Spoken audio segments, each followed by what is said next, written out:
5, 4, 3, 2, 1. Alors, bonjour à toutes et à tous. C'est un plaisir pour moi de reprendre ce mini-cours à la troisième semaine, puisque j'ai commencé il y a déjà 2 semaines cet enseignement. Et nous arrivons donc à la cinquième séance. La cinquième séance qui prolongera en réalité la quatrième, puisqu'il s'agit aujourd'hui d'approfondir un cas. Vous savez que la dernière séance, nous l'avons consacrée aux comparaisons internationales.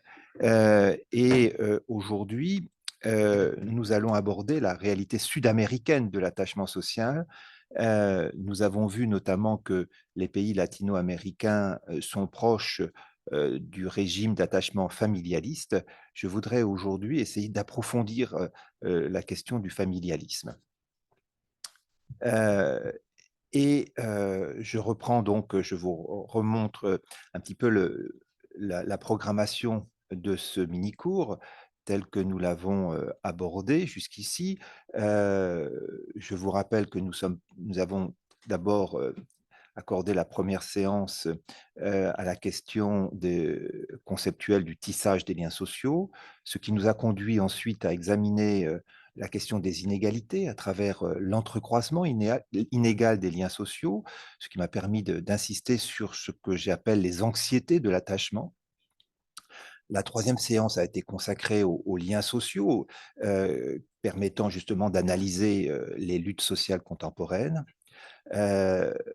La dernière séance, je l'ai dit, portait sur les régimes d'attachement social à partir d'une recherche comparative dans 34 pays.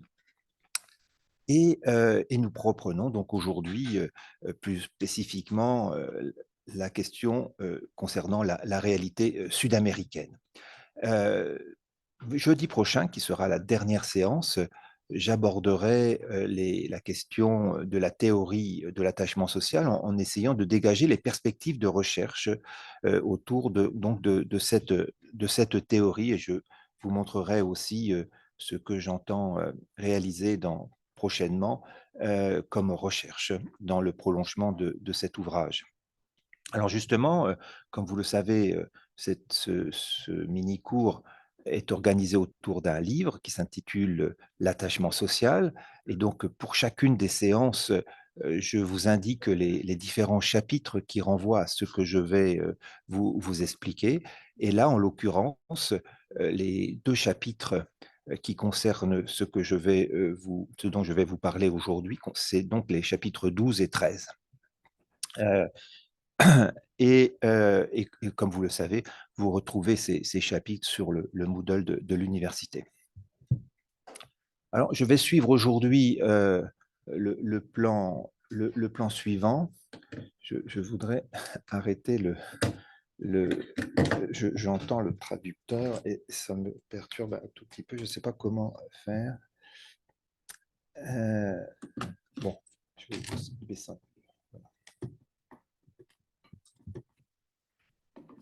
Excusez-moi. Donc le plan de la cinquième séance, je commencerai tout d'abord par vous expliquer la problématique que je souhaite développer aujourd'hui. Et puis cela nous conduira vers une analyse des origines du familialisme que l'on peut retrouver quand on prend en compte les sociétés paysannes. Donc, j'accorderai un petit moment à cette question donc, des origines paysannes du familialisme, ce qui me conduira à explorer davantage en quoi la famille peut constituer véritablement une ressource morale en Amérique latine, tout particulièrement, ce qui me conduira également, pour finir, à essayer de voir plus spécifiquement le cas du Brésil et essayer de voir s'il existe au sein du Brésil des variations du lien de filiation en prenant en compte donc une comparaison que l'on peut réaliser, que l'on a réalisée avec Nadia Guimarães et Yann Prats en prenant en compte donc les différentes régions du Brésil. Alors, la problématique de la séance, Vous vous rappelez que, au cours de la séance passée, je vous avais présenté, une classification, des pays, sur la base donc des différents types de liens sociaux. Il s'agissait donc de construire des indices, un indice pour chacun de ces liens sociaux à partir donc de questions qui ont été posées, dans dans tous les pays et voilà, merci beaucoup. Heu et donc, en faisant une classification, par, ascendance, hiérarchique, on peut donc, distinguer au moins, 5 groupes. Alors les 5 groupes, je vous les avais, indiqués.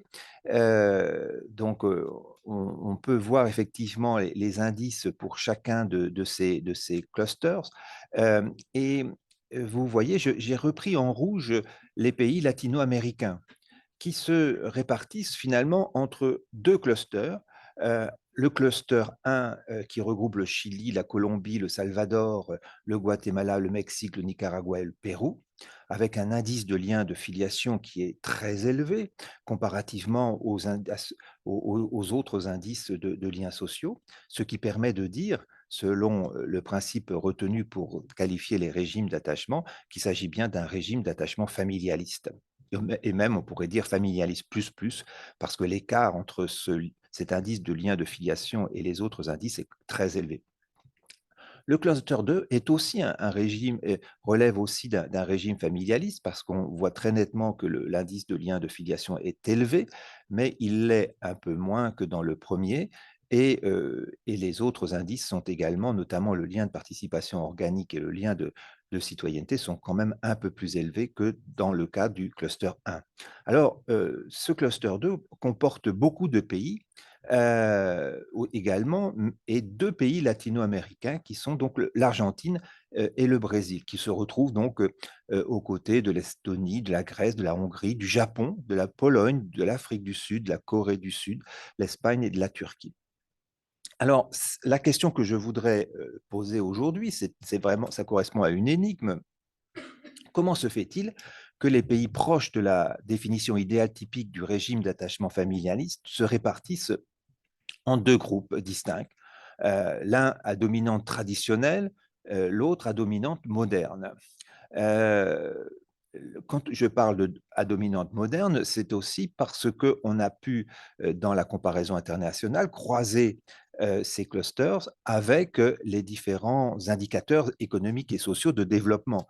Et on voit que dans le cluster 2, il y a, sur tous les indicateurs pris en compte, il y a, un effet du développement, économique et social, ce qui conduit à parler donc de familialisme à dominante moderne. Autrement dit, existe-t-il finalement 2 types de familialisme, ou n'est-ce finalement qu'une simple déclinaison d'une évolution contrastée à partir d'un socle commun? C'est ça la question qui me semble importante. Est-ce que c'est la même chose, ou est-ce que finalement les traits du familialisme peuvent varier, en fonction donc du développement des sociétés? Ne pourrait-on pas dire que les pays du second, cluster auraient réussi, malgré tout, à maintenir certaines traditions de solidarité familiale en les articulant à la modernité ou au développement du capitalisme? Et donc, on pourrait aussi se poser la question, est-ce que le régime d'attachement familialiste, ne serait-il pas finalement l'expression d'une tension entre, tradition, et modernité? Voilà des questions, que j'aimerais, résoudre aujourd'hui, en partant justement du cas des pays latino-américains. Et pour répondre donc à ces questions, il est important, tout d'abord, de revenir sur les fondements anthropologiques et historiques du familialisme. C'est la raison pour laquelle je vais commencer par, essayer de retrouver ces fondements en vous parlant donc, des sociétés paysannes. Et deuxièmement, je vais essayer, d'analyser de façon plus précise le cas des pays d'Amérique latine, heu et notamment parce que, ces pays se répartissent en 2 groupes de pays, différents. J'écarte le cas de l'Uruguay qui faisait partie, d'un autre cluster, le cluster, renvoyant au régime d'attachement, organiciste, je ne reviens pas sur cette question. Les origines familiales du familialisme. Quand on analyse ces origines, on s'aperçoit qu'il y a un héritage donc, de la civilisation paysanne. Si on prend aujourd'hui des pays, y compris la France ou d'autres pays européens, euh, qui, euh, qui ne relèvent plus aujourd'hui d'une tradition familialiste et que l'on pourrait qualifier de moderne, on voit très bien que ces pays ont tous connu dans leur passé une longue période durant laquelle le mode d'organisation dominant reposait sur la morale domestique, ce qui est un trait caractéristique du régime d'attachement familialiste. La France du 19e siècle, par exemple, comme d'autres pays d'Europe, était encore très majoritairement paysanne et plusieurs régions restaient très éloignées d'une économie de marché. On pourrait même dire que l'unité du pays n'était absolument pas assurée, tant les communautés paysannes, ancrées dans des économies de subsistance, se distinguaient les unes des autres sans se rencontrer. Et toutes ces économies, toutes ces communautés paysannes, en dépit de leurs différences, avaient pour fondement la famille. Et c'est ainsi que l'on peut dire que le régime d'attachement familialisme, qu'il survive ou non dans les sociétés modernes, y compris, on l'a vu, dans des sociétés très modernes ou très développées comme le Japon, c'est tout un héritage de la civilisation paysanne. Alors, essayons d'analyser un peu plus ce dont il est question quand on parle de civilisation paysanne. Il y a un type de famille qui mérite notre attention, toute notre attention, c'est l'exemple de la famille souche, que les anthropologues et les historiens ont beaucoup étudié. Ce type de famille mérite une attention particulière, non seulement parce qu'elle était très courante et aussi caractéristique des sociétés paysannes de diverses régions européennes, mais surtout parce qu'elle correspond à une cohabitation de plusieurs générations sous le même toit. Or, vous avez vu que quand on a défini le lien de filiation lors de la séance passée, j'ai pris en compte des indicateurs renvoyant justement à cette cohabitation intergénérationnelle. Donc, on va retrouver finalement dans la famille souche ce principe-là fondateur de l'organisation sociale. Et la cohabitation, alors, concerne trois générations, celle du père ou de la mère, celle de l'enfant marié, en général c'est le fils, et de son épouse, et celle de leurs enfants. À ces personnes peuvent s'adjoindre d'autres enfants restés célibataires et des domestiques. Alors, justement, quand on voit finalement le fonctionnement des sociétés proches d'un régime d'attachement familialiste, à partir de l'indicateur du lien de filiation, ou des indicateurs du lien de filiation que l'on a pris en compte, on retrouve encore aujourd'hui ce principe parfois de la présence de trois générations au sein de la famille, du groupe domestique, de la famille telle qu'elle est organisée. Alors, un point important également, c'est que ce groupe domestique s'identifie à une maison commune. Et vous verrez que cette question de la maison prend et correspond à une réalité également aujourd'hui dans certains pays latino-américains, et c'est le cas notamment au Brésil, j'y reviendrai. Le groupe domestique s'identifie à une maison commune, véritable institution qui va englober l'habitation, mais aussi les dépendances, les bâtiments d'exploitation, les terres et les droits qui leur sont associés. Droits d'usage sur les eaux, les forêts, les pâturages, etc. Donc, la maison commune, c'est une véritable institution. Et on pourrait même dire que la famille s'identifie à cette maison commune. Parfois, d'ailleurs, on la désigne avec des noms de lieux. On va désigner une famille par le fait qu'elle réside dans un endroit où se trouve cette maison et tous ses alentours. Mais cette maison et tout ce qui l'entoure, elle ne peut pas être divisée parce que justement, c'est une institution. Et alors, c'est ça le problème de la famille souche, c'est qu'il faut désigner un héritier unique. Sinon, s'il n'y a pas d'héritier unique, bah, cette institution de la maison, telle qu'on l'a définie, bah, s'effondre.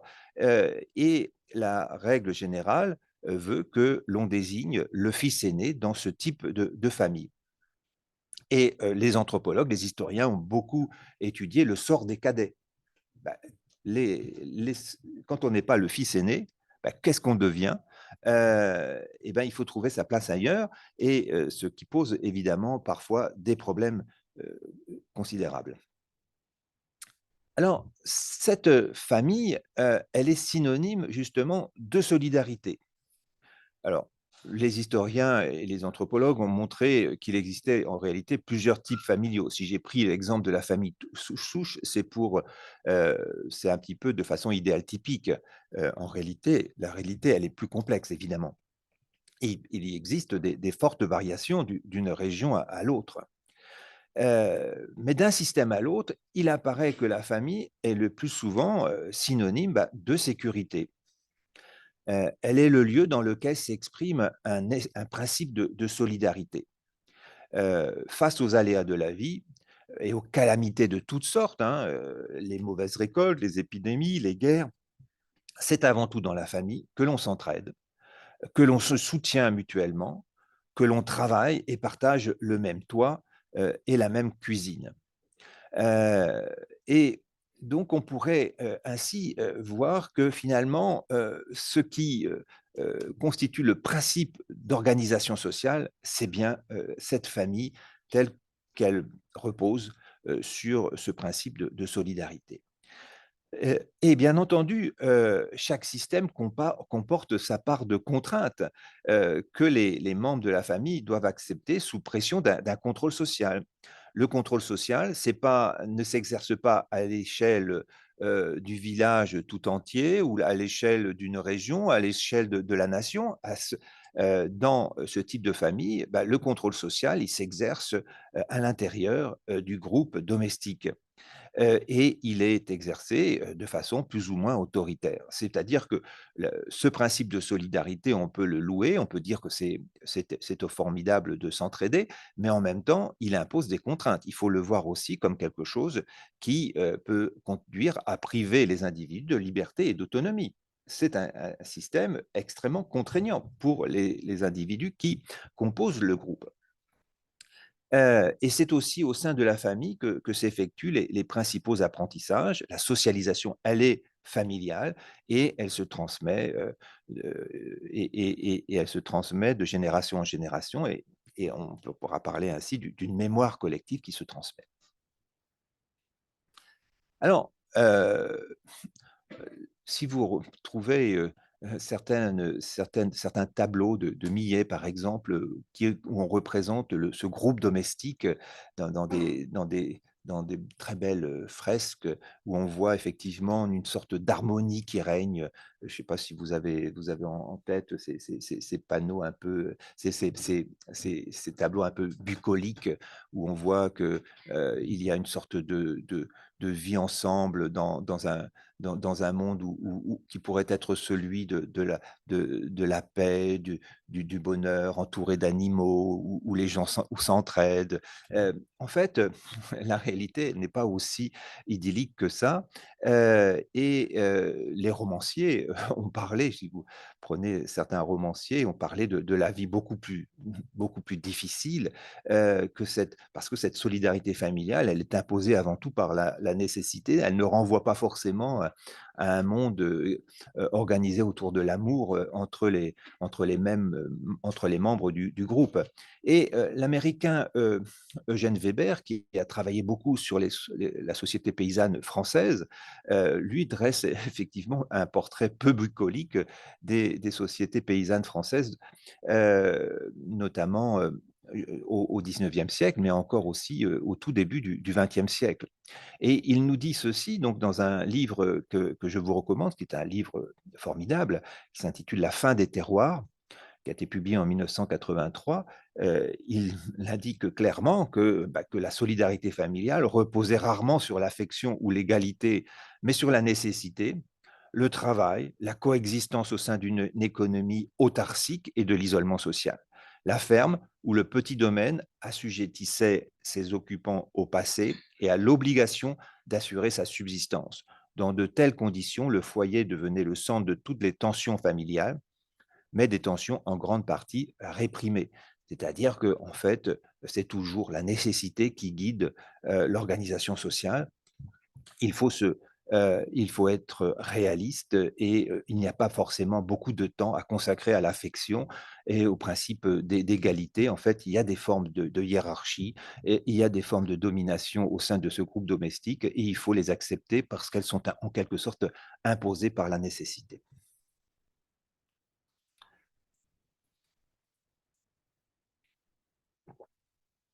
Alors, ces sociétés paysannes sont aussi des sociétés d'interconnaissance.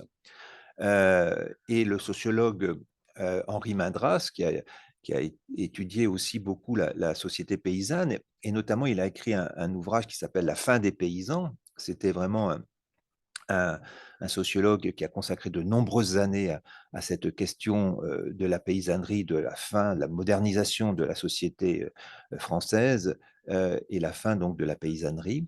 Mais dans ce monde qui a disparu en France, bah, chacun connaît tout le monde, c'est-à-dire tous les autres et tous les aspects de la personnalité d'autrui, dit-il. Il ne s'agit pas d'une perception d'occasion est partielle, limitée à un cadre social ou à une activité particulière, comme il est de règle dans la société urbaine, mais au contraire d'une connaissance totale et prolongée de la personne d'autrui, dans l'ensemble de ses positions sociales actuelles et passées et dans les particularités de sa personnalité.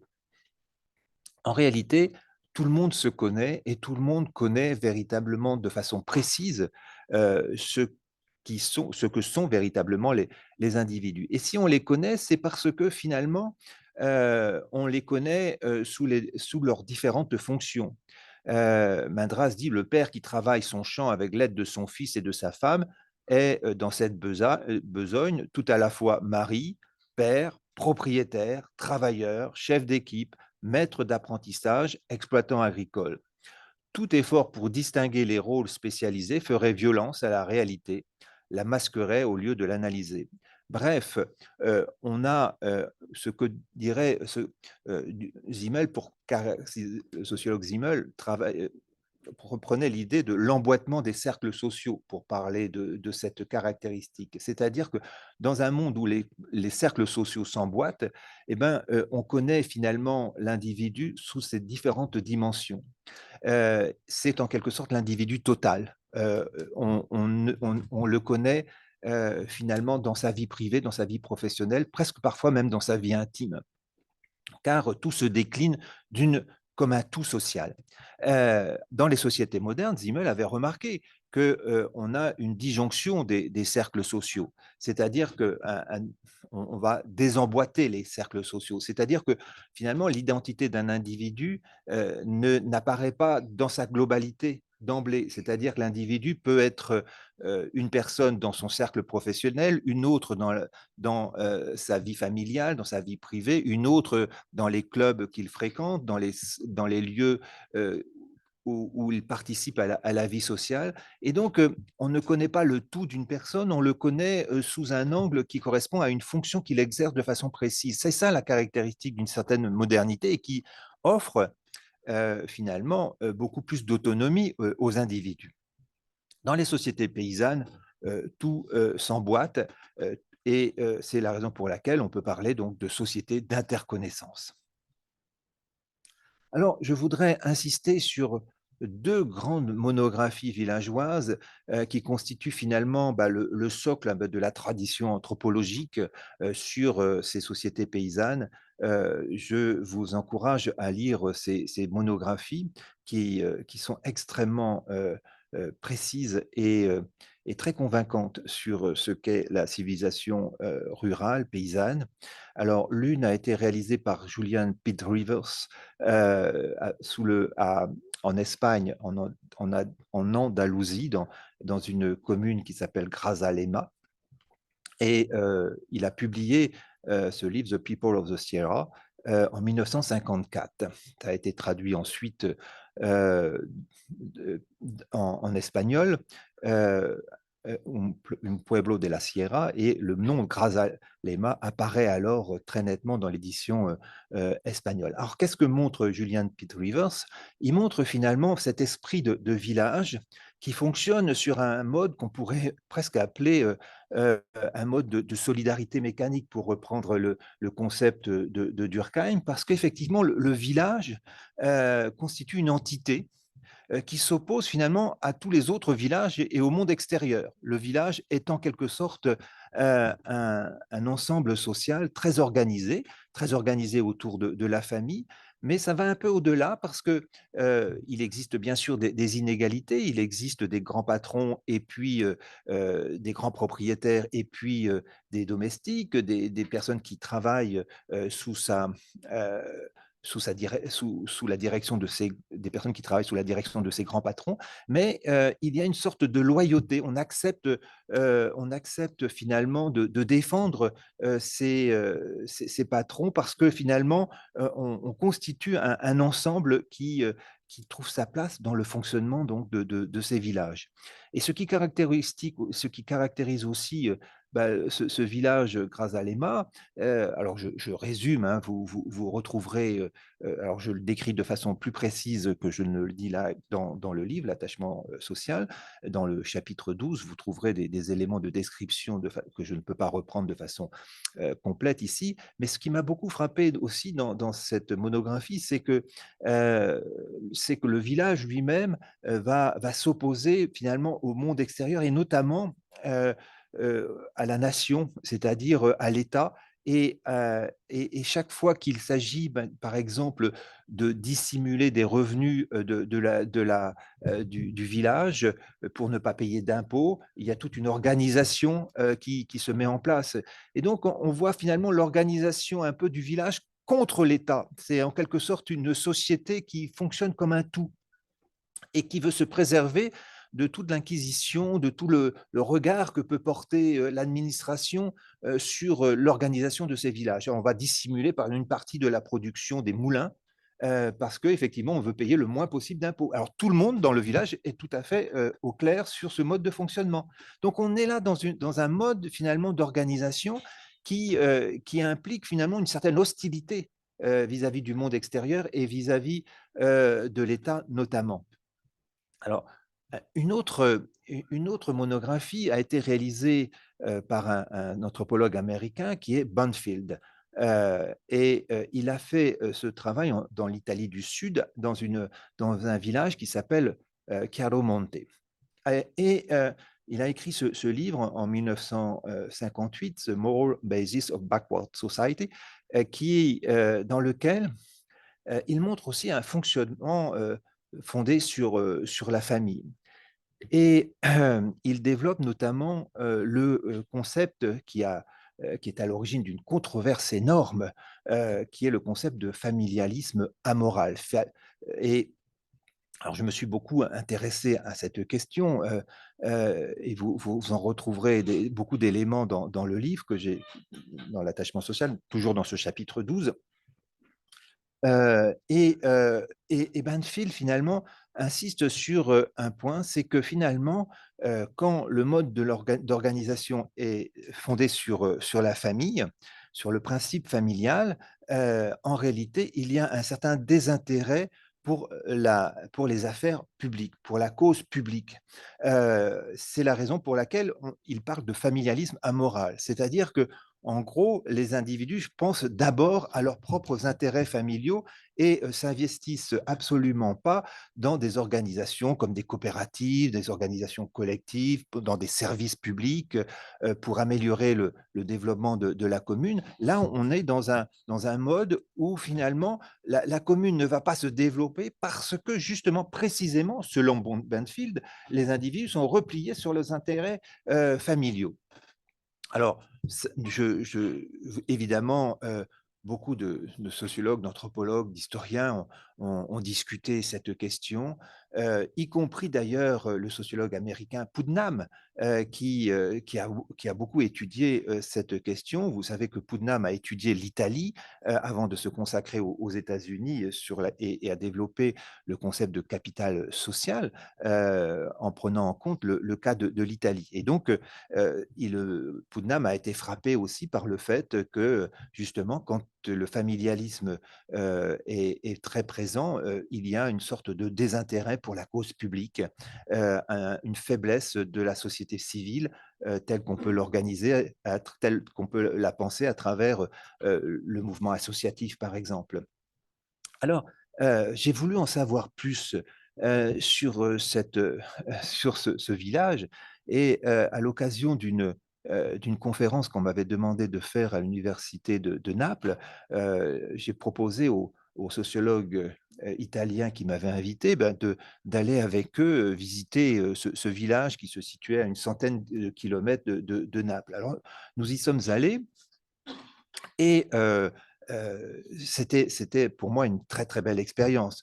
Je me disais: «Mais on a fait une monographie là en 1958, il faudrait qu'il y ait, je ne sais pas, un étudiant qui fasse une thèse aujourd'hui pour voir qu'est-ce qui s'est passé dans ce village depuis». Ça serait et bon, donc on y est allé aussi un peu dans cet esprit. On pourrait refaire une autre monographie plus de 50 ans après Banfield. Alors, qu'est-ce qu'on a vu sur place? Alors, on a été tout d'abord accueillis par la maire. C'était une femme qui était à la tête de cette commune, de la municipalité. Et cette femme nous a accueillis. Alors, elle était la fille de l'ancien maire. Euh, et, euh, et donc, selon elle, finalement, elle connaissait Banfield et d'ailleurs, la commune met en avant cette recherche parce que comme c'est un lieu, Chiaro-Monte, c'est un lieu connu maintenant de tous les chercheurs en sciences sociales, donc dans les documents publicitaires, on met même, quand on parle de Chiaro-Monte, on fait la référence à cette célèbre enquête et donc il n'y a pas un musée Banfield à Chiaro-Monte, mais ça pourrait s'imaginer d'une certaine manière. Et en tout cas, Banfield figure sur ces documents publicitaires et donc la mère disait: «Mais finalement, c'est encore comme ça aujourd'hui» et c'est vrai que moi j'ai été frappé parce que je suis resté plusieurs heures sur la place du village et qu'est-ce que je vois? D'abord une séparation des sexes considérable. La place, publique, elle est occupée autour de l'église, elle est occupée par des hommes. Les hommes restent discuter après la sieste de l'après-midi, ils restent des heures et des heures sur la place du village, entre eux, à discuter. Je vois des femmes qui traversent, qui rentrent chez elles, par exemple, ou qui traversent la place, elles ne s'arrêtent jamais. Il n'y a jamais de groupe de femmes qui discutent sur la place du village. Donc il y a une sorte de séparation entre la vie publique qui est réservée aux hommes et la vie domestique qui est réservée aux femmes. Donc c'est le propre des sociétés traditionnelles, ça aussi. Et Bourdieu, dans ses études kabyles, l'avait montré de façon très précise également. Et donc, on a là un fonctionnement tout à fait intéressant et j'avais eu aussi, au cours de cette visite, l'occasion de rencontrer un érudit local qui avait accompagné à l'époque Banfield dans ses recherches. Alors lui, il a toute une documentation sur cette enquête de Banfield et il nous a expliqué comment Banfield avait procédé, tout ça. C'était tout à fait passionnant. Alors je regrette véritablement qu'on n'ait pas encore trouvé le doctorant ou la doctorante qui se lancerait dans une autre monographie de Chiaro-Monte parce que ce serait vraiment une très belle occasion d'analyser aujourd'hui si on retrouve encore véritablement, au-delà des impressions que peut avoir les uns et les autres, que peuvent avoir les uns et les autres sur ce qui se passe aujourd'hui, ce serait vraiment l'occasion d'approfondir cette question et d'analyser en quoi Chiaro-Monte s'est transformé au cours des dernières décennies. Donc, vous, en tout cas, regardez bien ces deux monographies villageoises si vous voulez vous intéresser au fondement des sociétés paysannes et, et, et vous en apprendrez beaucoup. Alors, justement, je vous remets ce, ce tableau que je vous avais projeté la semaine dernière, qui sont les indicateurs de développement économique selon les groupes d'attachement social. Et vous vous rappelez que j'avais pris comme indicateur la part du secteur agricole.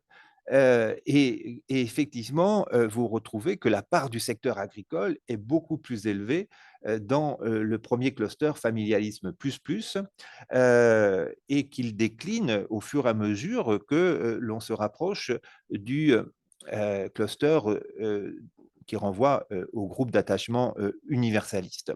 Donc, dans tous ces pays que j'ai cités tout à l'heure, bah, la part du secteur agricole est quand même supérieure globalement à 20%. Alors 20%, ça paraît finalement peu. On n'est pas du tout dans la société paysanne telle que la décrivait Eugène Weber au 19e siècle ou au début du 20e siècle en France. Partout dans le monde, la part du secteur agricole, du fait de la mécanisation, a considérablement baissé.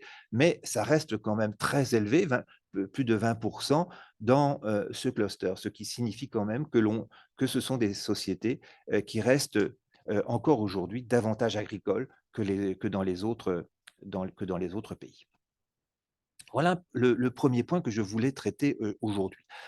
Maintenant, essayons d'analyser justement la famille comme une ressource morale en Amérique latine.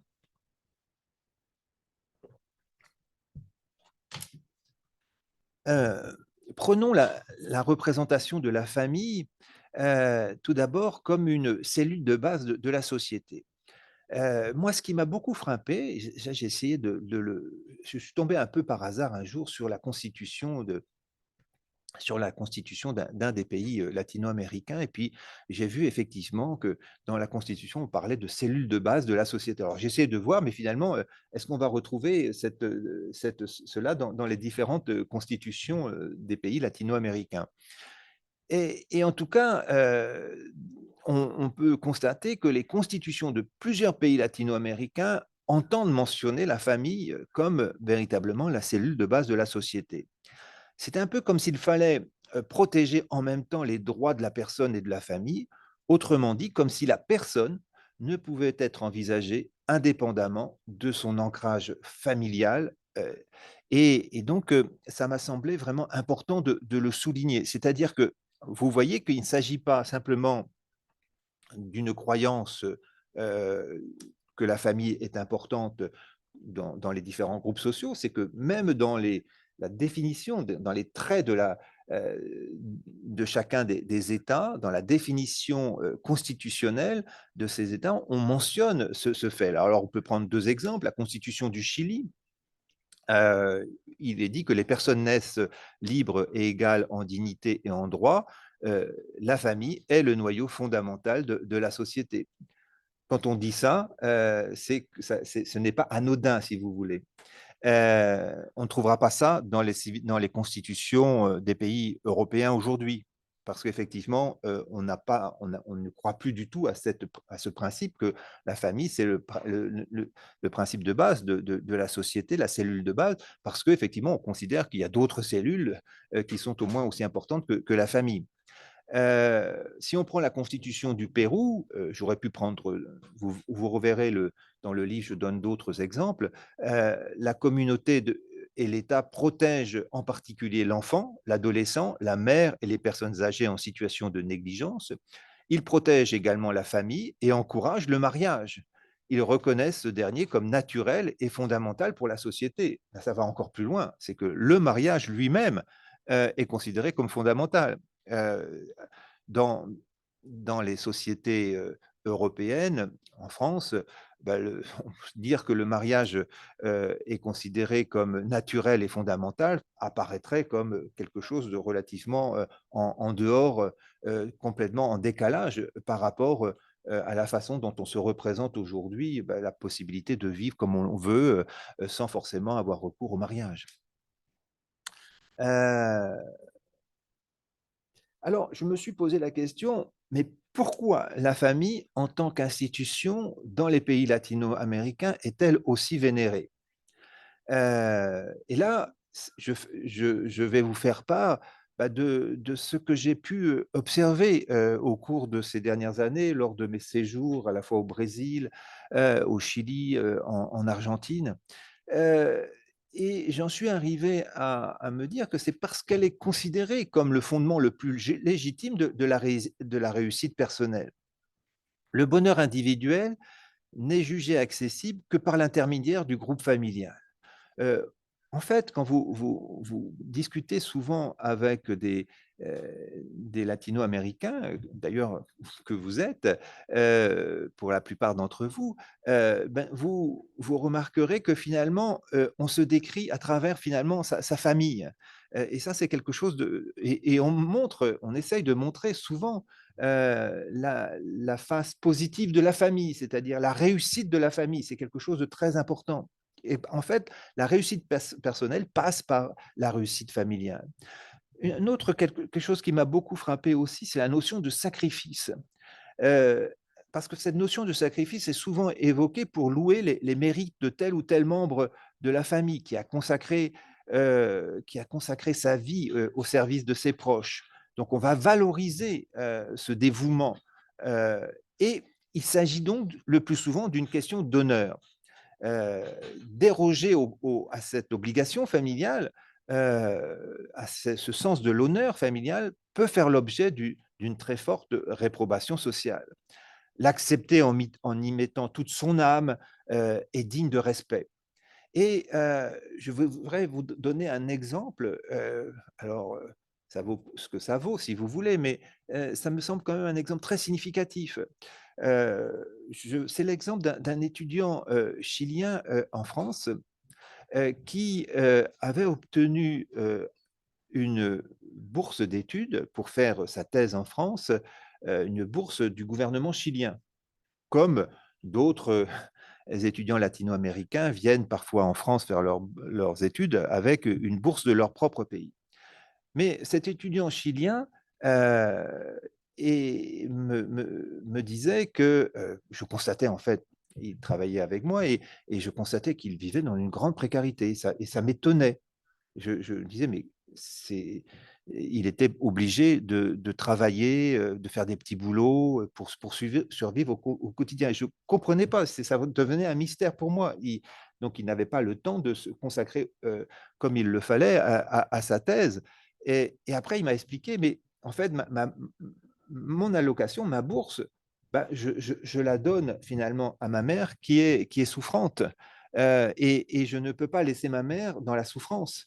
Je dois donc, tout en faisant mes études en France, me sacrifier pour ma mère, parce que justement, c'est une question d'honneur. Je ne peux pas laisser ma mère sans revenu. Et surtout que dans les pays latino-américains, quand on est, les soins de santé, ça coûte parfois très cher et on n'est pas toujours très bien couvert par justement les institutions les institutions de la protection sociale.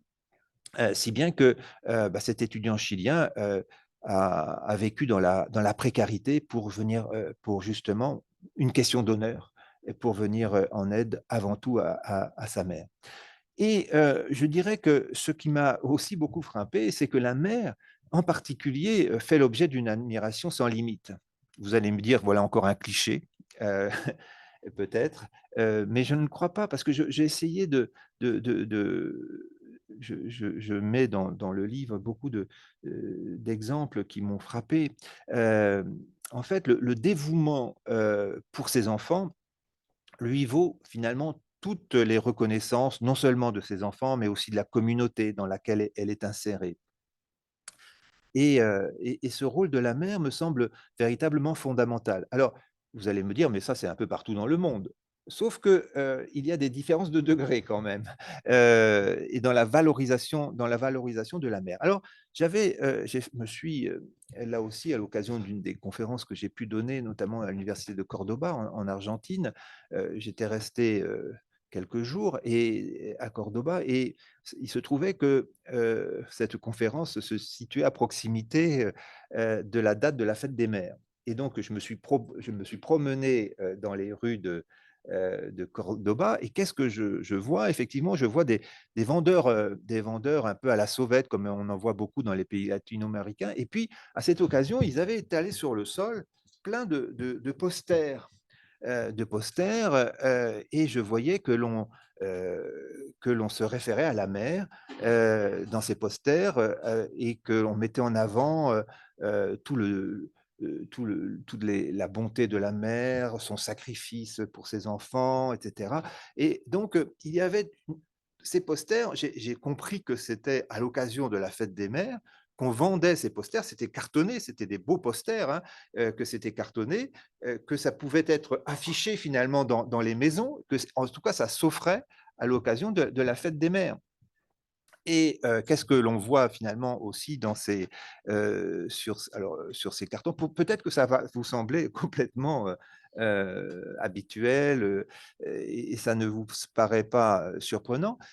Mais ce qui m'a beaucoup frappé, c'est que à l'occasion de la fête des mères, on faisait en tout cas à ce moment-là, dans ces posters, référence à la Vierge. C'est-à-dire, on s'identifie à la Vierge Marie, on fait un lien entre le dévouement de sa mère et la Vierge Marie. Et donc, ça m'a semblé être aussi une des caractéristiques de la culture que l'on va retrouver très présente en Amérique du Sud et en particulier dans cette région d'Argentine. Alors, le culte de la Vierge Marie, il est très très fort hein, dans les pays latino-américains. Le nombre de taxis que j'ai pu prendre au Brésil, mais ailleurs, où on voit un écusson de la Vierge ou une petite Vierge qui est installée comme protectrice finalement des conducteurs, etc. Vous voyez, on affiche souvent dans les pays catholiques la Vierge dans, dans beaucoup d'édifices. Alors, j'ai une autre anecdote, si vous voulez. J'avais fait aussi une conférence au ministère du Travail en Argentine, à Buenos Aires. Je rentre dans dans le ministère avec des collègues argentins. Et qu'est-ce que je vois à l'entrée? Une statue de la Vierge dans un édifice public, une grande statue de la Vierge.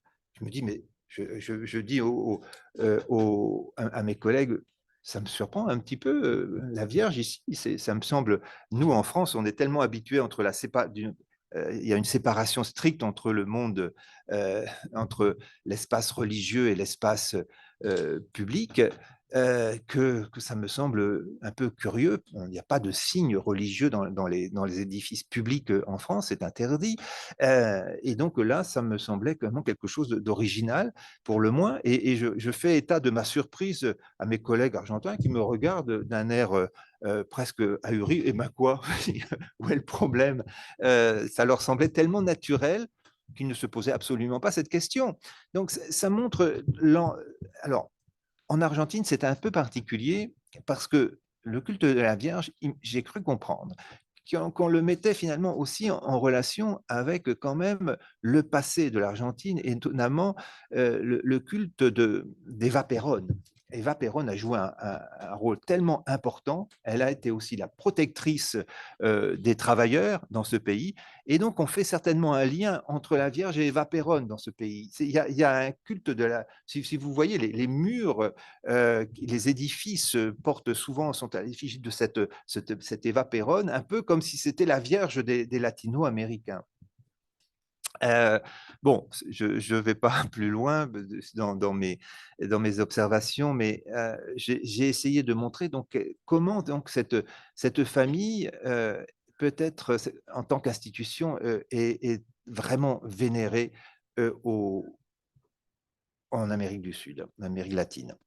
Un autre point important que l'on peut là aussi faire le lien avec les sociétés paysannes, la maison, c'est en quelque sorte une catégorie morale. Et là, je vous renvoie à des textes que vous connaissez certainement, qui m'ont beaucoup intéressé, notamment le texte de Roberto d'Amata, qui insiste sur l'opposition entre le monde de la maison et le monde de la rue. Dans dans ce livre Au que faz au Brasil, qui a été publié en 1986. Et il nous dit dans ce livre, justement, dans ce texte fort intéressant, que la maison représente en effet plus qu'un espace physique. Elle réunit les membres de la famille plus ou moins étendus, incluant les domestiques, selon les tracés d'une frontière bien délimitée avec le monde extérieur. Donc on a là un petit peu ce que l'on avait comme caractéristique dans la famille souche, d'une certaine manière. La maison représente ainsi une personne morale qui agit de façon unitaire, à l'image d'une corporation. C'est en tant que tel un espace de protection dans lequel chaque membre, notamment les enfants et les personnes fragiles, peut retrouver le réconfort et la solidarité du groupe. Et donc, Roberto D'Amata dit aussi que la maison va délimiter un espace où l'harmonie et l'amour doivent régner sur la confusion, la concurrence et le désordre. Il ne saurait, pour cette raison, y avoir en son sein de commerce. Il n'y a pas de commerce au sein de cette maison. L'achat et la vente y sont proscrits, puisque les échanges sont fondés sur le don, la solidarité et l'engagement de chacun au service du collectif. Certainement d'ailleurs qu'on va retrouver là aussi ce principe d'intégrer les domestiques dans l'espace de la maison, qui est une des caractéristiques qui se maintient encore assez fortement au Brésil. Sans doute est-ce un des traits caractéristiques, une des traditions qui relève peut-être de l'esclavage. En tout cas, on voit effectivement encore aujourd'hui dans beaucoup de grands appartements ou de grandes maisons un espace spécifique qui est réservé à l'employé domestique, une petite pièce dans laquelle elle peut dormir, là où elle a des toilettes séparées. Le plus souvent, cet ensemble se trouve à côté d'une buanderie. Donc, j'ai vu encore se reproduire ce système, y compris dans les plans architecturaux des grands appartements qui se construisent encore à São Paulo aujourd'hui. C'est-à-dire qu'on ne peut pas tellement imaginer ne pas avoir cet espace-là réservé à l'employé domestique, même si dans la plupart des cas aujourd'hui, l'employé domestique ne réside pas en permanence dans la maison ou dans l'appartement de la famille, mais en tout cas cet espace existe toujours et on le maintient. Et alors bien entendu, on ne va pas le retrouver dans les petits appartements qui se construisent aussi. Dans les petits appartements, effectivement, il n'y a plus cette séparation, mais on la retrouve chaque fois qu'il y a des grands appartements. Ce qui me semble être une caractéristique aussi d'une certaine conception de la maison. Alors, vous avez vu également que ce système qui me semble caractériser donc les sociétés, la société brésilienne et les sociétés latino-américaines, on voit finalement que c'est aussi un système où il existe de fortes inégalités. C'est dans le cluster familialiste qu'on va retrouver des taux de pauvreté beaucoup plus élevés que dans les autres pays et aussi des inégalités de revenus, des inégalités de genre qui sont également les plus élevées. On a vu ça la semaine dernière. Alors, on pourrait se poser la question, finalement, la famille devient aussi, et c'est la raison pour laquelle ce système familialiste se maintient, c'est que c'est aussi un rempart, en tout cas on pourrait se poser cette question, un rempart contre la pauvreté et comme expression aussi d'un sentiment d'impuissance. Puisqu'on ne peut pas véritablement changer l'ordre social qui est profondément inégalitaire, ben, on ne peut survivre que finalement en s'attachant profondément à sa famille. Alors, dans les sociétés latino-américaines où les inégalités sont quand même très élevées, évidemment, la classe dominante veille à conserver ses privilèges en étant en étant peu réceptive aux souffrances des dominés. Ça, je l'ai montré notamment dans ce livre que j'ai publié qui s'appelle Ce que les riches pensent des pauvres, où on a fait une comparaison entre Paris, São Paulo et New Delhi. Et on peut vérifier, en tout cas qu'au Brésil, effectivement, la classe dominante est assez peu réceptive globalement aux souffrances des dominés. Il y a presque ce qu'on a appelé une sorte de tendance à la neutralisation de la compassion, c'est-à-dire qu'on fait en sorte de ne pas trop être accablé par le spectacle de la pauvreté. On fait comme si elle était naturelle. On a naturalisé d'une certaine manière les inégalités et la pauvreté. On n'y peut rien. C'est comme ça. Et il n'y a pas de raison de s'émouvoir, d'être dans la compassion face à la misère des dominés. Et donc, la classe dominante dans ces pays, elle est aussi le plus souvent hostile aux formes majeures de redistribution vis-à-vis des plus pauvres. Mais de l'autre côté, les plus pauvres peuvent se sentir totalement impuissants par rapport à un système où ils sont dominés et peuvent aussi accepter à leur tour les inégalités comme un phénomène inévitable sur lequel on ne peut rien, c'est ainsi. Et je pourrais effectivement on pourrait se demander si finalement la famille est aussi importante, aussi bien pour les riches que pour les pauvres. C'est aussi parce que chez les sous-prolétaires, chez les plus pauvres, il existe un sentiment de fatalisme face aux inégalités. Et face à ce fatalisme, il reste finalement que la famille comme dernier rempart.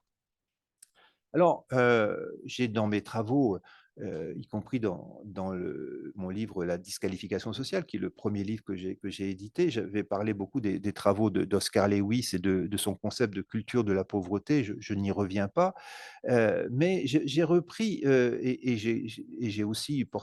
heu, j'ai aussi fait quelques critiques à l'égard de ce concept de culture de la pauvreté, mais je ne reviens pas sur le concept lui-même. Et je voudrais notamment reprendre un tout petit peu ce que justement qui ressort comme des traits caractéristiques de ces sous-prolétaires tels que Oscar Lewis, à travers des autobiographies qu'il a réalisées, mettait en avant.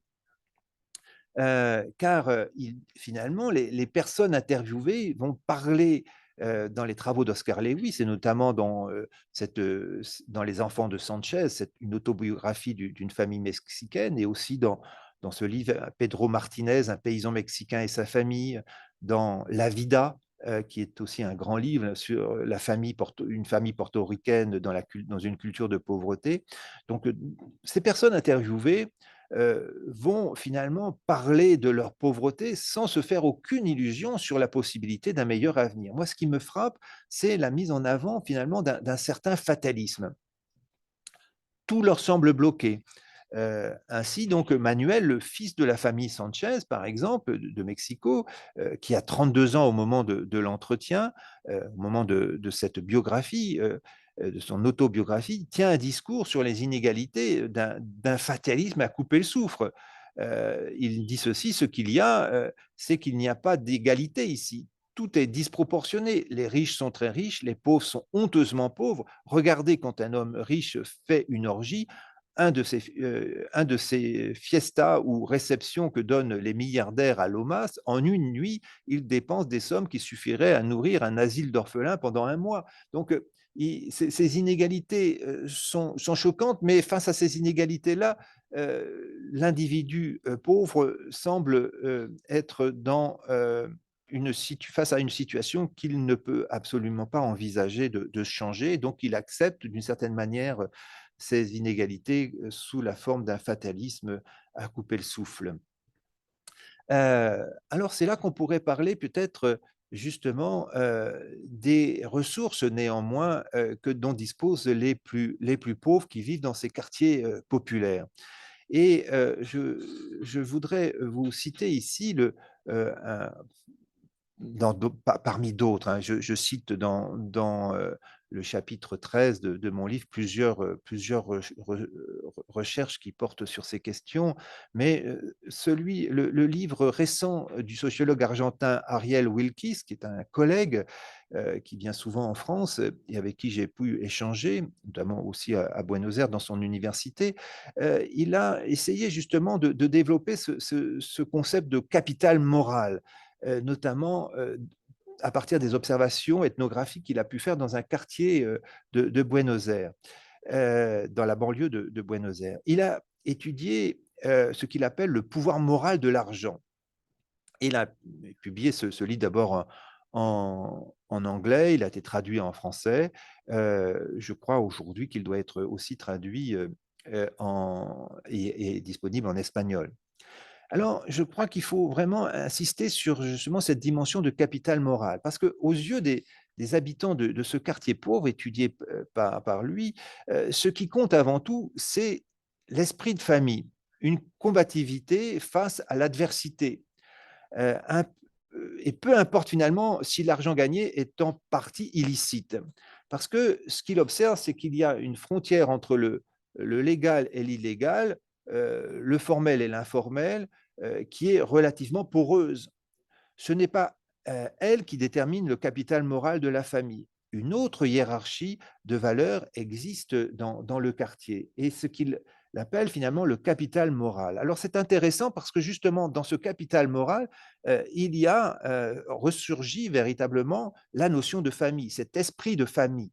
Et il donne cet exemple que je vais vous raconter très, très rapidement, reprendre. C'est l'exemple d'une mère de famille qui est touchée par une grande maladie, une maladie qui risque de la faire mourir bientôt. Et elle a des fils. Alors cette femme a travaillé dans l'économie informelle, elle revendait des vêtements qu'elle achetait, sur des marchés informels, enfin bref, elle faisait du commerce, mais ses fils, travaillaient dans une usine dans une usine de viande, ou en tout cas qui vendait des morceaux de viande. C'était dans des abattoirs et la commercialisation donc de viande de bœuf. Et ses fils, donc, finalement, travaillent dans cet abattoir et détournent une partie de la viande, c'est-à-dire ils rapportent illégalement chez eux une partie de la viande et arrivés chez eux, avec des grandes pièces de bœuf volées, donc, ils découpent en petites portions la viande qui arrive donc de l'abattoir et et aussitôt qu'ils arrivent, ils commercialisent dans le quartier tous ces petits morceaux de viande qu'achètent tous les habitants tous les habitants de ce quartier pauvre. Et alors, on pourrait dire, mais ça, tout le monde sait pertinemment en achetant cette viande que c'est de la viande volée. Tout le monde est au courant. Mais derrière cet acte d'acheter de la viande volée, qu'est-ce qu'il y a? On va mettre en avant le principe. Pourquoi les fils font ça? C'est pour aider leur mère qui est malade. C'est-à-dire que la valeur de la famille est supérieure finalement aux autres valeurs. C'est-à-dire, vous ne devez pas voler. Attention, on peut voler peut-être si c'est pour sauver sa mère. Donc, il y a là une question d'honneur familial qui devient aussi une réputation dans le quartier. Et c'est là que c'est intéressant parce qu'on est dans l'inversion de l'échelle des valeurs, c'est-à-dire qu'une autre hiérarchie se met se met en avant et on retrouve totalement les principes de l'honneur familial dans cette question. Et donc, ça m'a semblé vraiment tout à fait passionnant. Ariel Wilkes donne d'autres exemples comme ça qui montrent finalement ce qui se joue parfois dans ces quartiers populaires autour de l'esprit de famille. Alors, maintenant, je voudrais insister, mais je vois qu'il faut que je me dépêche parce que je suis un peu bavard aujourd'hui. Il faudrait que j'insiste aujourd'hui sur ce qui, quand même, va permettre de faire le lien entre ce qui se joue dans la famille et ce qui se joue finalement dans la société en général. Et Sergio Buarque de Holanda, dans cet ouvrage Racines du Brésil, que j'ai beaucoup aimé, qui a été traduit bien sûr en français, et que vous retrouverez vous-même, bien sûr, et que vous connaissez certainement. Mais il dit ceci, Sergio Buarque de Holanda, qui m'a beaucoup frappé. On peut dire qu'au Brésil, on n'a connu que très exceptionnellement un système administratif et un corps de fonctionnaires entièrement consacrés à des intérêts collectifs et fondés sur ces intérêts.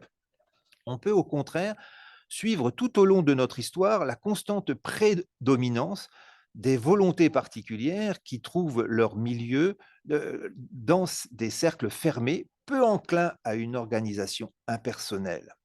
Parmi ces cercles, celui de la famille a certainement été l'un de ceux qui s'est exprimé avec le plus de force et le plus de liberté dans notre société. Donc il met bien en avant ce cercle de la famille. Et, et, et ce passage-là me semble vraiment tout à fait caractéristique, et c'est le point sur lequel je voudrais insister. L'un des effets décisifs de l'incontestable, de l'envahissante hégémonie du noyau familial, la sphère par excellence de ce que l'on nomme les contacts primaires, des liens de sang et de cœur, a été que les relations établies dans la vie domestique ont toujours servi chez nous de modèle obligatoire à toute organisation sociale.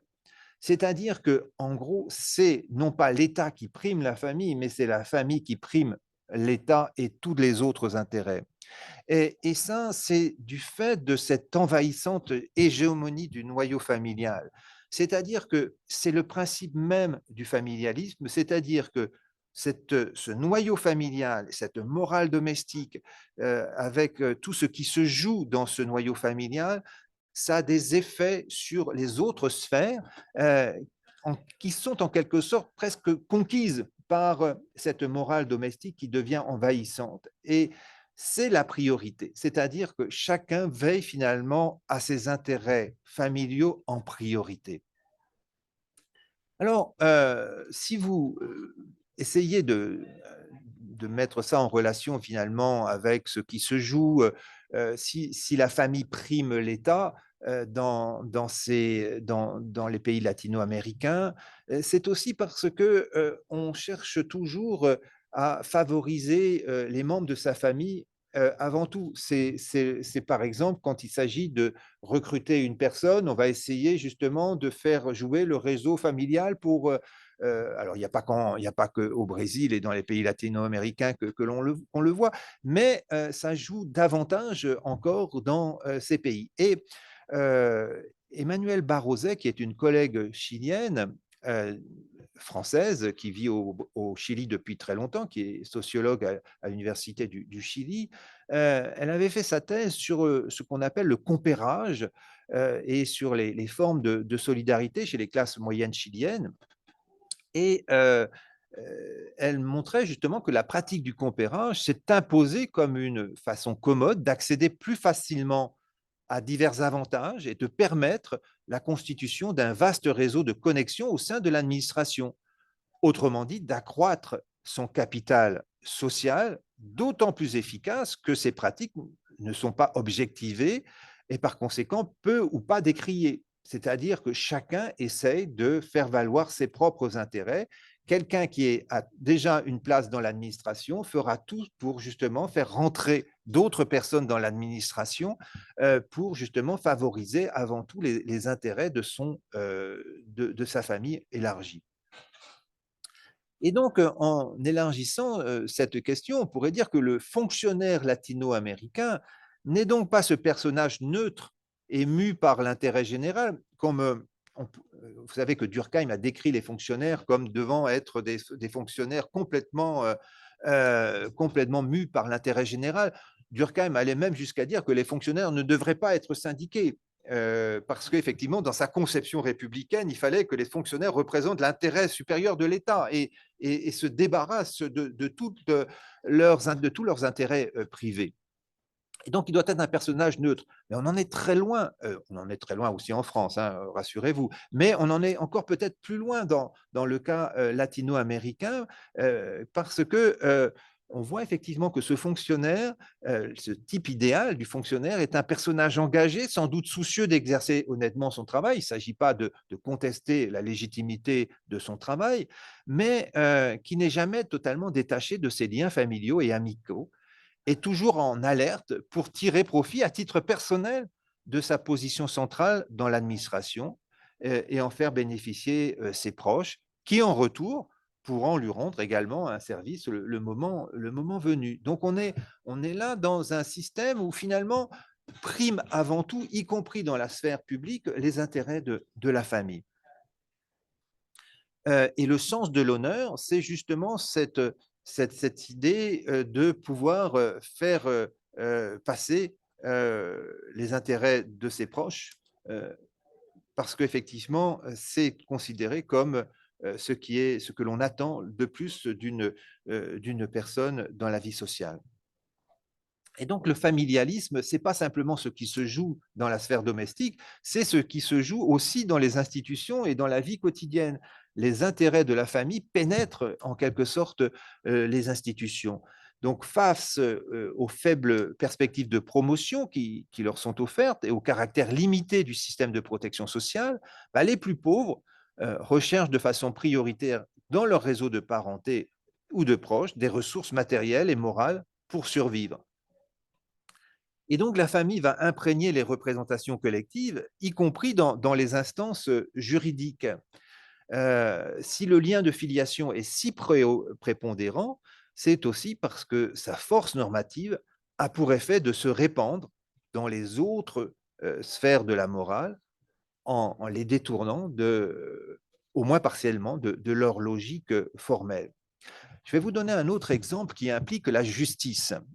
J'ai dirigé une thèse de Lauriane dos Santos qui a travaillé, c'est une Française d'origine portugaise qui a travaillé en Amazonie, au Brésil, sur les ribeirinhos. Je ne sais pas si vous voyez les ribeirinhos, c'est des personnes qui vivent le long du fleuve Amazone et qui sont véritablement reculés du monde. Et là, dans un monde où la justice ne pénétrait pas, c'est-à-dire que vraiment une région presque inaccessible, il faut 12 heures pour y accéder en bateau dans ces villages de ribeirinhos.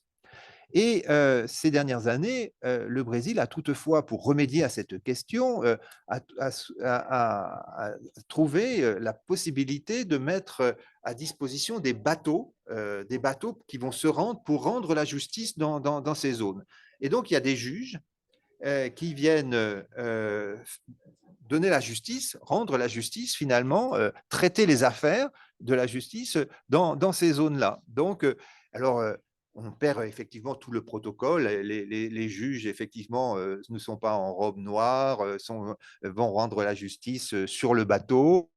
Ils portent des havaianas, ils sont en t-shirt du Brésil, etc. Il n'y a pas de protocole, mais ils sont là, ils représentent la justice et ils vont rendre la justice. Alors, Lauriane dos Santos, elle a fait des observations remarquables sur ce bateau et puis dans ces communautés de ribeirinhos. C'était passionnant.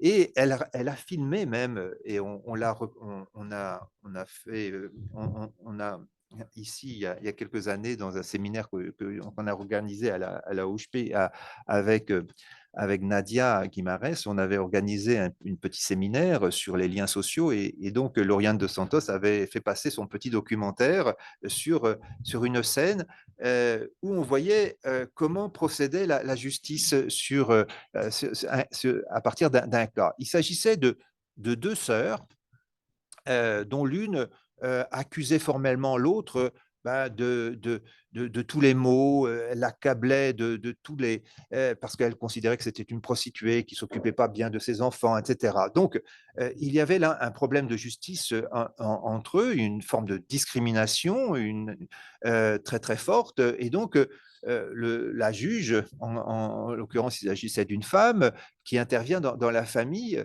au lieu de poser la question de dire, ben voilà, il y a un préjudice subi, une personne a été désavouée publiquement, elle a subi un préjudice. Il faut le réparer parce qu'effectivement, on n'a pas le droit d'accuser publiquement les personnes comme ça. Et donc, on pourrait dire, ben, on va instaurer un principe de justice au nom de la citoyenneté, de l'égalité citoyenne. Eh bien non, la juge, qu'est-ce qu'elle va dire? Pour régler ce problème de ces deux femmes, elle va dire, mais quand même, vous disputez pour rien. Vous êtes des mêmes entrailles, vous êtes du même sang. Vous devez effectivement vous entendre. Vous ne pouvez pas vous ne pouvez pas vous disputer comme ça. On dirait deux enfants. Écoutez, vous êtes des mêmes entrailles, vous êtes de la même famille. C'est impossible d'arriver à vous disputer. Donc vous voyez un peu les représentations du juge, c'est-à-dire au lieu de traiter la question de façon tout à fait neutre sur un principe de justice et d'égalité citoyenne, elle fait intervenir les valeurs familiales pour régler ce différend. Elle fait appel finalement à un sens de l'honneur de la famille. Vous vous déshonorez en vous disputant parce que vous ne respectez pas finalement l'honneur familial. C'est quelque chose qui, en France, serait tout à fait inconcevable de faire appel à ces valeurs-là pour régler des problèmes de justice de ce type. Et donc, ça m'a semblé intéressant pour montrer à quel point dans la vie quotidienne et quand même dans les jugements que l'on porte, on fait intervenir même ce sens de la famille. Vous voyez? Et on pourrait prendre comme ça de nombreux exemples. Tout se passe comme si donc les liens personnalisés établis dans le monde professionnel, les services administratifs, le système politique découlaient d'un besoin impérieux de faire confiance avant tout à des proches dont on peut espérer, par un système de réciprocité, une amélioration de son sort et celui de la famille. Et les institutions, finalement, cautionnent ce principe de la priorité d'agir ainsi, euh, en mettant en avant, donc, avant tout, les valeurs de la famille. Et c'est la raison pour laquelle, quand on prend en compte ensuite, comme je l'ai fait la dernière fois, des tableaux où vous croisez vous croisez les différents clusters d'attachement social avec des indices de protection sociale, vous voyez effectivement que c'est aussi dans le modèle, dans le type d'attachement familialiste plus que on a le moins de protection sociale. Donc la famille, c'est aussi un moyen de rempart parce que les institutions de la protection sociale sont plutôt défaillants, en tout cas très peu opérants auprès donc de ces personnes. Et rappelez-vous donc du cas de mon étudiant chilien en France qui ne peut pas, qui doit aider sa mère par sa bourse, c'est tout simplement parce que sa mère ne bénéficie pas de cette protection sociale. Euh, et si vous prenez des indices de civisme, selon les groupes d'attachement social, vous voyez que il y a un indice de corruption perçu qui est très élevé dans le groupe familialisme et aussi un indice de démocratie qui apparaît beaucoup plus faible. Donc on pourrait dire, il ne s'agit pas de porter un jugement de valeur, si vous voulez, mais de montrer que finalement, ces indices que l'on construit à l'échelle de l'État pour mesurer finalement les rapports sociaux tels qu'ils peuvent s'exprimer à l'intérieur d'une nation, montrent que finalement, il y a certainement d'autres valeurs qui vont être mises en avant que celles qui renvoient finalement à ce principe d'égalité entre les citoyens, à ce principe de démocratie. Il y a certainement d'autres valeurs qui viennent, qui sont supérieures, et notamment donc les valeurs familiales. Je suis très long aujourd'hui et je vais aller plus rapidement pour le dernier point que je voudrais aborder ici avec vous sur les variations du lien de filiation selon les grandes régions du Brésil. Alors je vais aller d'autant plus vite que c'est un article, je vais m'appuyer sur un article que j'ai publié avec Nadia Guimarães et Yann Pratt, comme je vous l'avais indiqué, dans la revue Tempo Social, qui est la revue de sociologie donc de la USP. Ça s'intitule donc alors en français, on dirait les liens à la brésilienne. En fait, il s'agit d'essayer de voir s'il existe des spécificités brésiliennes de ce point de vue-là. Alors, je vous avais indiqué que on avait pris donc des indicateurs, euh, 4 indicateurs au niveau de la comparaison internationale pour examiner donc les différents, pour examiner le lien de filiation et notamment la cohabitation intergénérationnelle. Alors, c'était intéressant de voir qu'on a pu ici, au moins ici, à partir des données nationales, comparer 2012 et 2018. Et ce que l'on peut, ce que l'on peut voir, c'est quand même il y a une relative stabilité. Ces indicateurs ne varient pas fortement d'une période à l'autre. Il y a là véritablement un, une, une certaine, s'il y a des évolutions, en tout cas, elles ne sont pas très visibles dans le court terme. Je ne sais pas si vous voyez très bien cette diapo. Ici, il s'agit de prendre en compte les différences de ce lien de filiation entre les différentes régions du Brésil. Alors, on a pu distinguer le nord, le nord-est, le sud-est, le sud, le centre-ouest, et de prendre en compte donc à la fois on a regroupé les 2 premiers indicateurs qui correspondent et les 2 autres. Les 2 premiers renvoient plutôt à la solidarité qui concerne les jeunes de 25 à 34 ans qui vivent encore chez leurs parents.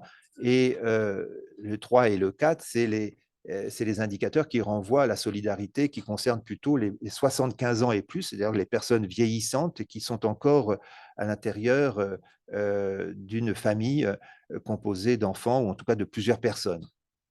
Et ce qui est intéressant, c'est que finalement, selon ces 2 grands types d'indicateurs, bah, la réalité est un peu différente. C'est-à-dire que dans le nord et le nord-est, on voit finalement quelque chose qui est assez curieux, c'est que, ce ne sont pas finalement dans le nord et le nord-est que l'on a le lien de filiation, concernant donc les jeunes de 25 à 34 ans qui vivent chez leurs parents, qui ce sont les taux les plus élevés. Ils sont finalement plus élevés dans le sud-est encore, alors que finalement, quand on prend en compte les 75 ans et plus, on voit également que finalement, c'est beaucoup plus élevé dans le nord et le nord-est que dans les autres régions. Et donc, on pourrait presque dire que finalement, dans le nord et le nord-est, on est dans des pays, peut-être, dans des régions où les jeunes vont quitter peut-être un peu plus leur famille pour s'orienter ou aller chercher de l'emploi dans d'autres régions, et que la solidarité va s'exercer davantage du point de vue de lien de filiation pour les personnes âgées qui, dans ces régions, bah, ne trouvent pas de moyens d'être finalement prises en charge au moment de leur vieillesse dans des institutions des institutions sanitaires, sociales pour les personnes âgées. Et donc, elles restent davantage dans la famille. Donc, on peut voir effectivement qu'il y a des différences selon les différents indicateurs que l'on prend en compte. Et ce qui est aussi intéressant, c'est de remarquer que si on prend en compte le revenu maintenant comme un critère de variation, chez les plus pauvres, on voit effectivement que, on va davantage, heu, prendre en que le taux de prise en charge des personnes âgées dans le domicile, est très, très élevé par rapport, aux autres régions. On est à près de 70 donc des personnes qui ne vivent pas seules, qui vivent finalement, probablement avec, leurs enfants, parmi les plus pauvres. Alors que les jeunes, finalement, vont certainement être moins souvent, faire l'objet d'une solidarité familiale. Les jeunes, dans les milieux les plus pauvres, vont peut-être quitter finalement le domicile davantage que dans les cas en tout cas en proportion, que dans les milieux les plus riches.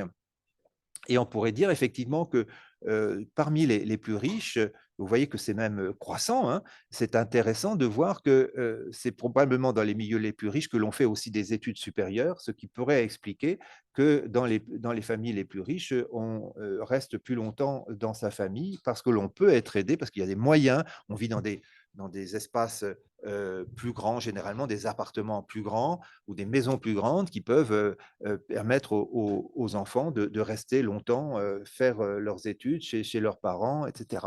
Alors que dans les milieux les plus pauvres, ben, on trouve un milieu, on trouve finalement plus de difficultés à accueillir longtemps les plus jeunes. Donc, on voit effectivement qu'il existe des variations selon les indicateurs que l'on prend en compte. Ce qui est intéressant aussi, et ça c'est à mettre en relation, si le lien de filiation est élevé globalement au Brésil, selon les différentes régions, on voit quand même que si on prend en compte le lien de participation organique, bah, qu'il y a des écarts entre le nord et le nord-est et le sud-est ou le sud, où effectivement la protection par le monde du travail, par les conventions collectives, elle est plus élevée nettement, pratiquement le double en proportion comparativement au nord et au nord-est. Donc, j'en arrive aux conclusions de cette séance. Premièrement, le familialisme comme mode d'organisation sociale bah, trouve son origine dans les sociétés paysannes, je l'ai dit. Ces sociétés paysannes ont disparu dans la plupart des pays du monde, mais certains en ont conservé certaines dimensions, en particulier dans les pays d'Amérique du Sud, où l'activité agricole est encore importante, même si elle est déclinante. Le familialisme est aussi plus répandu dans les pays pauvres, où le développement économique et humain reste faible. Et donc, on pourrait dire que la famille constitue dans ces pays un rempart contre la pauvreté. Enfin, on dira que la famille représente aussi une ressource morale et s'accompagne d'une certaine défiance à l'égard des institutions, avec une tendance forte au compérage, au clientélisme.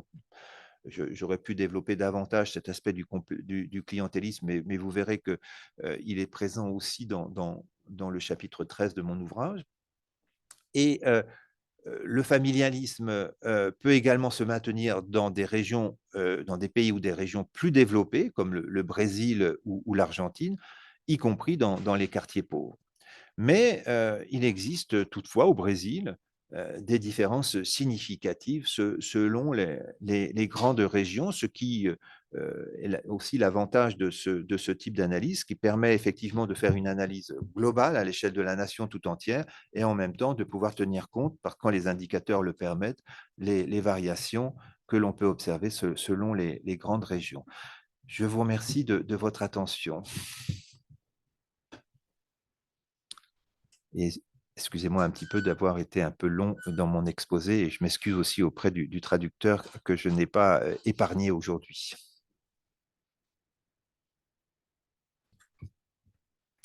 Est-ce que vous avez des questions maintenant?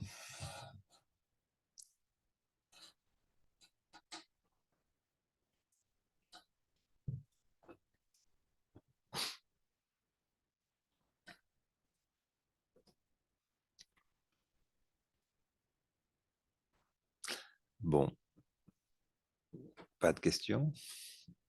Vous êtes accablé ou accablé ou fatigué?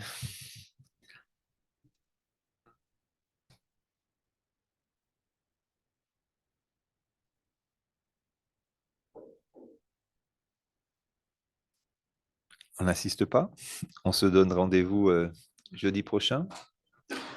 Alors, comme vous le savez, on va poursuivre la séance en comité plus restreint pour ceux qui ont choisi de participer au ce qu'on appellerait peut-être le petit séminaire, où on parle des travaux des uns et des autres en relation avec le thème d'aujourd'hui, mais aussi en relation avec les travaux que les uns et les autres vous menez. En tout cas, je vous remercie de votre attention et je vous retrouve donc jeudi prochain pour cette dernière séance qui fera un peu un peu la synthèse de tous les apports de la théorie de l'attachement social. Et donc, bah, portez-vous bien d'ici d'ici jeudi prochain. Et donc, à bientôt.